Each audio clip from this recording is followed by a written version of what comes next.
Alors, vous allez chercher maintenant une texture, plutôt un motif.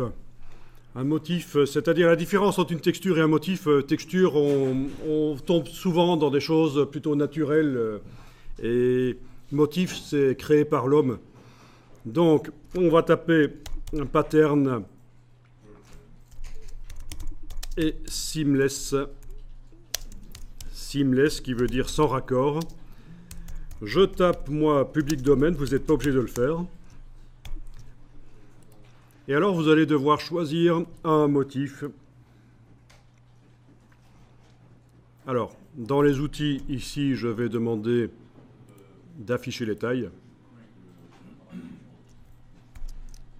Alors, pour l'exercice, je vous demande de prendre un motif qui est pas trop clair ou pas trop foncé et pas trop contrasté.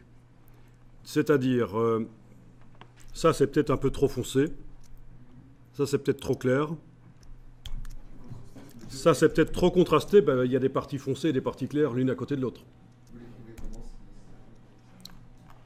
Donc seamless, c'est comme seam, ça veut dire couture, et less, ça veut dire sans couture. Ça veut dire que quand on met ça côte à côte, les motifs, on ne voit pas le raccord en principe. Alors la taille, justement, on va essayer de prendre un motif qui n'est pas trop grand, et si on n'en trouve que des grands, on va le réduire. Parce que vu la puissance de l'ordinateur, ça risque de ne pas le faire si... Voilà. Bon, je vais essayer avec celui-là, par exemple, qui n'est ni trop clair, ni trop foncé, ni trop contrasté. Bon, il y en a plein. Hein. Il y en a plein. Et au fait, on va apprendre à en faire soi-même aussi, hein, des motifs sans raccord visible. De deux manières différentes. Avec des objets qu'on déplace, mais aussi de la texture sans raccord visible. Utile pour la 3D notamment. Là aussi, il faudra s'accrocher parce que c'est pas facile.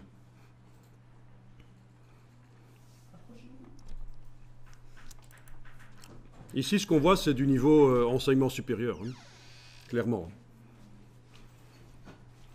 C'est du niveau après enseignement secondaire. Hein. Donc, vous êtes normalement boosté dans Photoshop.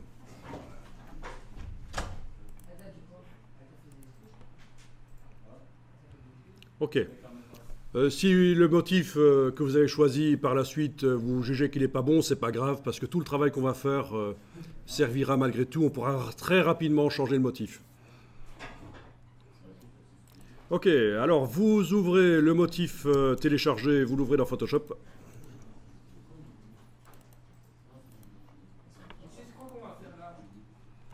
Donc ce qu'on fait là, c'est de l'incrustation d'une texture de manière réaliste dans un objet qui a des ombres et des reflets. Ça peut marcher aussi pour des visages et des corps. Hein. Si vous voulez texturer un corps, ça va marcher. Ou un vêtement même aussi. Vous avez des vêtements avec des ombres visibles, ça peut marcher.